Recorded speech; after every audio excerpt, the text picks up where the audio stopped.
जी, हमारा पहला लेक्चर है चैप्टर 7 का। उसमें हमने पढ़ना है kinetic molecular model of matter के बारे में। तो उसके हमारे पास 3 पोस्टुलेट्स हैं। पहला ये है कि matter is made up of particles called molecules. तो सबसे पहले हमें पता होना चाहिए कि मैटर क्या है। मैटर की हम डेफिनेशन करते हैं। तो मैटर हर वो चीज़ मैटर कहलाती है जो जगह घेरती हो और जिसका कोई मैस हो, उसको हम मैटर कह सकते हैं। तो मैटर जो है उसके जो बेसिक पार्टिकल्स हो गए वो हमारे पास मॉलिक्यूल्स कहलाते हैं। दूसरी बात यह है कि molecules attract each other. Molecules एक दूसरे को अट्रैक्ट करते हैं। वो जो अट्रैक्शन की फोर्सेस हैं उन्हें इंटर मॉलिक्यूलर फोर्सेस या वैन डर वाल्स फोर्सेस कहा जाता है। और तीसरे नंबर पर हमारे पास है molecules are in continuous motion.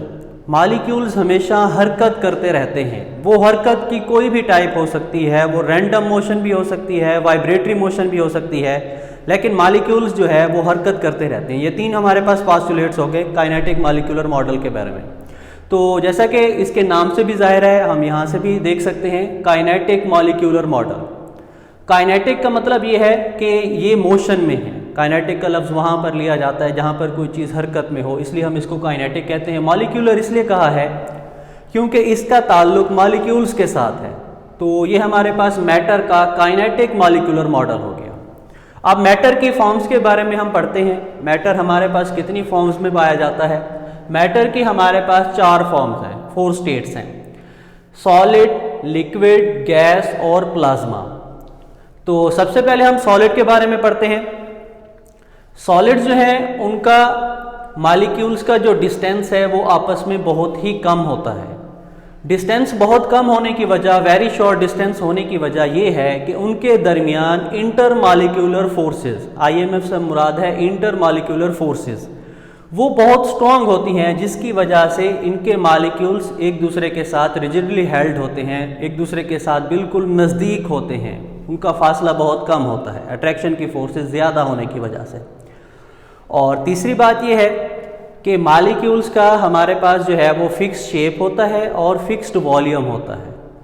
और चौथी बात इसमें जो हमने बतानी है वो ये है कि मॉलिक्यूल्स के एटम जो हैं वो वाइब्रेटरी मोशन करते हैं। वाइब्रेटरी मोशन के बारे में हम पहले पढ़ चुके हैं चैप्टर 2 में। To and fro motion about mean position, अपनी मीन पोजीशन के इर्द गिर्द हरकत करते रहते हैं, वाइब्रेट करते रहते हैं। इस मोशन को हम वाइब्रेटरी मोशन कहते हैं। तो ये हमारे पास 4 पॉइंट्स हो गए सॉलिड्स के बारे में। उसके बाद इसी तरह के हम 4 पॉइंट्स लिक्विड्स के बारे में पढ़ेंगे कंपैरिजन में। सबसे पहला ये है कि लिक्विड्स के मॉलिक्यूल्स के दरमियान जो डिस्टेंस है वो लार्ज होता है। सॉलिड्स के दरमियान डिस्टेंस जो है वो बहुत कम होता है। लिक्विड के मॉलिक्यूल में डिस्टेंस उसकी निस्बत थोड़ा ज़्यादा होता है। उसकी वजह क्या है? उसकी वजह यह है कि इनके दरमियान इंटर मॉलिक्यूलर फोर्सेस वीक होती हैं बनिस्बत सॉलिड्स के, जिसकी वजह से मॉलिक्यूल्स का डिस्टेंस बढ़ जाता है। और तीसरी बात यह है कि लिक्विड्स की फिक्स्ड जो है वो शेप होती है, लेकिन फिक्स्ड वॉल्यूम नहीं होता। तो इसके अलावा हमारे पास इनके मॉलिक्यूल्स भी वाइब्रेटरी मोशन करते हैं। वाइब्रेटरी मोशन का मतलब ये है कि ये ऐसी रिजिड वाइब्रेटरी मोशन नहीं होती जिस तरह हमारे पास सॉलिड्स की होती है। लिक्विड्स के मॉलिक्यूल्स जो है वो एक दूसरे के ऊपर स्लाइड कर सकते हैं। लूज हमारे पास वाइब्रेटरी मोशन होती है, जिसकी वजह से हम ये भी कह सकते हैं कि जो लिक्विड्स है वो फ्लो कर सकते हैं अपनी लूज वाइब्रेटरी मोशन की वजह से। और लास्ट में हमारे पास है गैसेस। गैसेस के मॉलिक्यूल्स के दरमियान डिस्टेंस वेरी लार्ज होता है, बहुत ज़्यादा डिस्टेंस होता है। बहुत ज़्यादा डिस्टेंस होने की वजह यह है कि इनके दरमियान, इनके मॉलिक्यूल्स के दरमियान inter molecular forces very weak होती हैं। बहुत कमज़ोर हमारे पास जो है वो फोर्सेस होती हैं अट्रैक्शन की, जिसकी वजह से मॉलिक्यूल्स का डिस्टेंस बहुत बढ़ जाता है। और इनकी ना कोई फिक्स शेप होती है, ना ही कोई फिक्स्ड वॉल्यूम होता है। और इनके मॉलिक्यूल्स जो हैं वो रैंडम मोशन करते हैं। रैंडम मोशन जो है वो हमारे पास डिसऑर्डर्ड या इर्रेगुलर मोशन होती है। बेतरतीब अंदाज की जो हरकत है उसको हम रैंडम मोशन कहते हैं। तो गैस मॉलिक्यूल्स की जो रैंडम मोशन है उसको ख़ास नाम भी दिया जाता है, जो कि हम पहले पढ़ चुके हैं। ब्राउनियन मोशन उसको कहा जाता है। तो ये हमारे पास इनके पॉइंट्स हो गए सारे।